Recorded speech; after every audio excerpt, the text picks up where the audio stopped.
When people chase success, most of them make the mistake of chasing results. They want the trophy before they played the game. They want the harvest before they've ever planted a seed. But life doesn't work that way. You don't control the harvest, you only control the planting. You don't control the outcome, you control the input. The greatest mistake you can ever make is to fall in love with the results instead of falling in love with the work.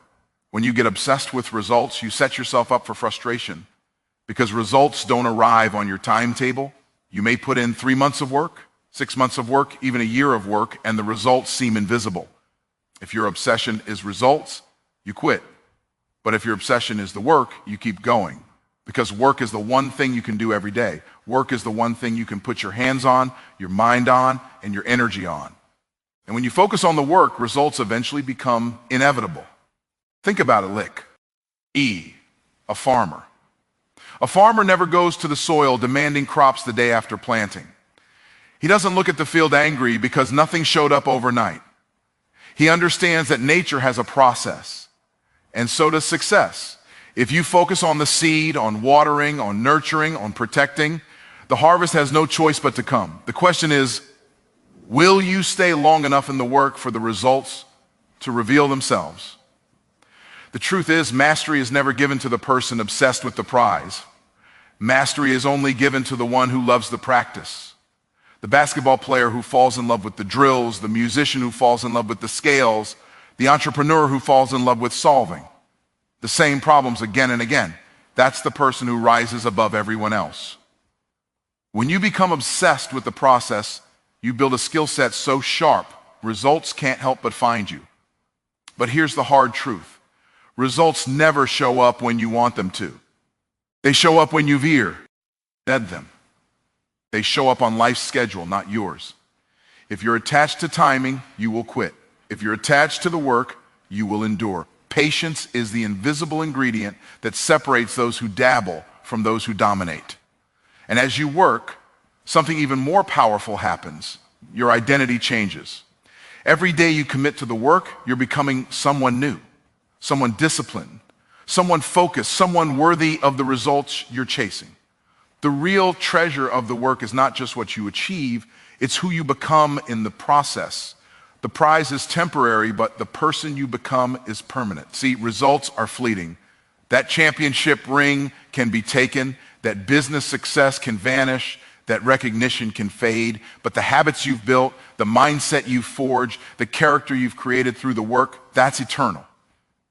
When you love the work, you never run out of fuel because you're no longer chasing what's outside of you. You're building way that's inside of you. So stop obsessing over the finish line. Stop obsessing over the applause. Stop obsessing over how fast the results come. Get obsessed with showing up, with planting seeds, with swinging the hammer, with putting one brick on top of another day after day. Because when you fall in love with the work, the results will chase you down. And by the time they arrive, you'll realize something even more powerful. The work itself was the reward all along. The seed always comes before the harvest. And this is the universal law too many people try to skip. Everyone wants the fruit, but very few are willing to plant, water, and wait. You can't demand apples from a tree you never planted. You can't expect a harvest from soil you never worked. Life doesn't pay you because you want it. Life pays you because you sowed into it. Every result you're praying for, every success you're chasing, every goal you've written down is nothing more than a harvest waiting to come. But only if you were faithful with the seed. The seed is your effort, your discipline, your daily commitment to doing what most people avoid.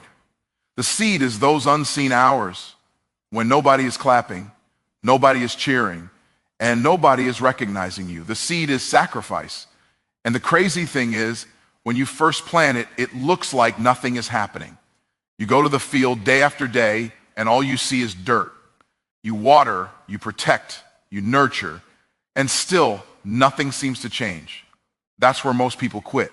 They look at the ground, they don't see instant results, and they walk away from the field. But what they don't realize is that growth is happening underground. Roots are forming before fruit appears. Structure is being built before reward is revealed. If you rip the process short because you're impatient, you destroy the harvest that was on the way. The farmer never doubts the seed. The farmer doesn't question whether the soil works. The farmer understands it's just a matter of time. And that's the same mindset you need. Don't doubt your seed, don't question your process, and don't give up just because results don't show up instantly. The seed always comes before the harvest.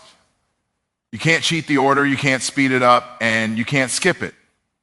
But if you're faithful with the seed, if you give your best to the work every single day, the harvest has no choice but to show up. And when it does, it won't just feed you, it will feed generations. The biggest trap people fall into is obsessing over the outcome instead of mastering the process. You can't control the scoreboard, but you can control how hard you practice. You can't control when the market rewards your business, but you can control how much value you deliver every single day. The outcome is never in your hands. The process always is. The reason most people quit isn't because the dream is impossible. It's because they're addicted to results they can't control, instead of being devoted to the actions they can control. The process is where the real transformation happens. The outcome is just a snapshot in time, but the process is the day in, day out grind that shapes your character, strengthens your discipline, and builds your skill set. The athlete who wins a championship didn't win because of the trophy ceremony. They won because they showed up to the gym when it was empty, ran the drills when nobody was watching, and pushed themselves when no one was keeping score. The entrepreneur who builds a thriving business didn't do it because of one big outcome. They did it because they mastered the boring, consistent daily actions that eventually created momentum. When you lock in on the process, you liberate yourself from disappointment. You don't quit just because results are slow. You don't get discouraged just because recognition hasn't come yet. You understand that as long as you're showing up, as long as you're giving your best, as long as you're doing the work today, you're on track. The process is always under your control, and that's where your power is.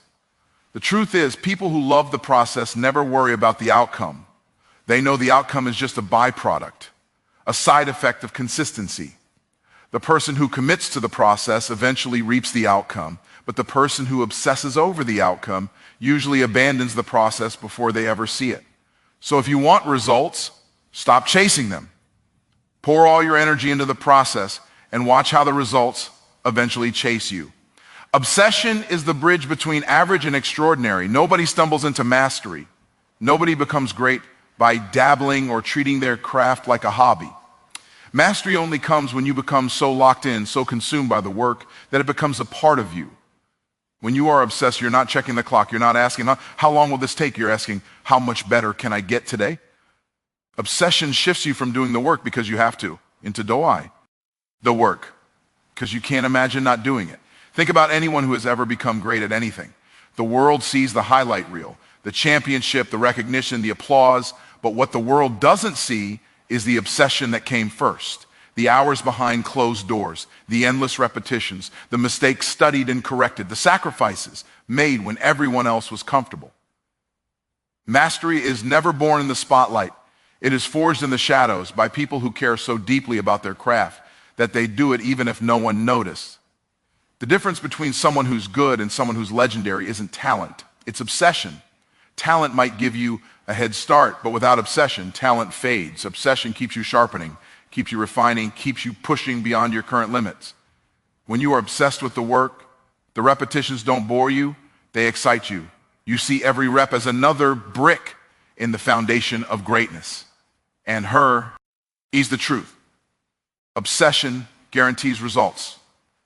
You don't have to chase outcomes when you've given yourself fully to the process, because the process itself transforms you. The skills get sharper, the instincts get stronger, and before long, people look at you and say, "They make it look effortless." But it's not effortless, it's obsession. If you want to master your craft, stop asking how long it will take and start asking how deep you can go. Obsession is the fuel that makes you unshakable, unmovable, unstoppable. And when you get to that level of commitment, mastery isn't a matter of if, it's only a matter of when. One of the hardest lessons to accept is that results will not show up on your schedule. You can't plant a seed today and demand fruit tomorrow. Life doesn't work like a vending machine where you put in the work and immediately get a reward. Success moves on its own clock, and if you try to force it, you'll only frustrate yourself. That's why you have to learn to detach from timing. You have to let go of the idea that your results must come when you want them, and instead trust that they will come when you're ready for them. The danger of being attached to timing is that impatience makes people quit too soon. They say, I've been doing this for 3 months and nothing's happening. They forget that roots grow underground, long before fruit ever appears above the surface. They forget that most breakthroughs come after long stretches of silence. The longer you're willing to endure without results, the stronger your foundation becomes. Detaching from timing isn't weakness, it's wisdom. It means you understand that the universe, God, and the laws of life have their own seasons, and no amount of rushing will change them. When you release your obsession with timing, you free yourself from disappointment. You stop measuring your progress by what's visible, and you start measuring it by your consistency. You don't quit because you didn't see results in a month, or even a year. You keep going because you trust the process, and you know that every ounce of effort you're putting in is compounding beneath the surface. The truth is, when the results finally arrive, they often come faster and bigger than you ever imagined. But they don't come to the impatient. They come to the persistent. They come to the ones who kept planting, kept watering, kept working, even when the field looked empty. Detaching from timing isn't about lowering your expectations. It's about raising your endurance. It's about trusting that what you've sown will always show as long as you don't stop sowing. Identity is not built in the moment of achievement. It is built in the moments of labor. Who you are becoming is shaped far more by the work than by the reward. Every time you show up when you don't feel like it, every time you choose discipline over comfort, every time you push one step further than you thought you could go, you're not just completing a task, you're constructing your identity. This is why the work matters more than the results. The results give you something to celebrate, but the work gives you someone to become. Results can be taken away. You can lose a trophy, you can lose a business, you can lose recognition, but the identity forged in the fire of daily discipline cannot be stripped from you. Once you become the kind of person who doesn't quit, once you become the kind of person who values consistency over convenience, once you become the kind of person who finds strength in the process itself, that identity travels with you no matter what field you step into. Most people think success is about what they achieve. But real success is about who they are when the achievement arrives. If you get the result before you've built the right identity, you won't be able to keep it. That's why so many people win once and then disappear, because the result outgrew their character. But when you've built the right identity through the work, not only can you achieve, you can sustain, repeat, and multiply that success. The work is what shapes you into a person capable of handling the results when they come. Without the work, results will crush you. With the work, results will confirm you. Identity is built in the unseen hours, the quiet sacrifices, the choices that nobody applauds. And when you finally stand in the light of recognition, you'll know you didn't just gain something, you became someone. Results are temporary. They can fade, they can be taken, they can be forgotten. You might win the championship, but next season you start at 0. You might close the big deal, but tomorrow you're back in the marketplace. You might hit your fitness goal, but if you stop training, your strength will vanish. Results are moments in time. They are snapshots, not foundations. If all you live for are results, you will constantly feel empty, because the moment you achieve one, it begins slipping away. But habits re-eternal. Habits outlast results. Habits carry you from one victory to the next. Habits build the structure of your life, and they decide whether you can repeat success or lose it. The person who gets rich once but doesn't build wealth habits will be broke again. The person who wins once but doesn't build winning habits will return to mediocrity. But the person who locks in on habits, the person who says, I don't just want results, I want the discipline that produces them, that person can succeed again and again. That's why the real reward of the work is not the medal, not the applause, not the money. The real reward is the habits you built along the way. Because habits shape your identity, and identity creates consistency. Consistency guarantees that no matter what results fade, no matter what seasons change, you are still the kind of person who knows how to produce. Again, habits keep you relevant. Habits keep you strong. Habits keep you hungry. The truth is, results are only P. Proof that your habits are working. They're not the goal, they're the byproduct. If you stay loyal to the habits, the results will keep showing up again and again in different forms, in different seasons, in bigger ways than you ever expected. But if you abandon the habits after one result, the results will abandon you too. That's why greatness is never about chasing the trophy. It's about committing to the habits that guarantee you can earn it, keep it, and replace it as many times as life demands. The truth is simple, but it's not easy. Stop chasing the harvest and start honoring the seed. Stop demanding outcomes you can't control and start mastering the process you can. Fall so deeply in love with the work that the work itself becomes the reward. Because when you live that way, results stop being something you chase. They become something that chases you. Mastery is built in obsession. Growth is built in patience. Identity is forged in the unseen hours, and habits are the founder that hold it all together. The trophy, the title, the recognition, those are moments. But the person you become, the discipline you build, the character you shape, that is forever.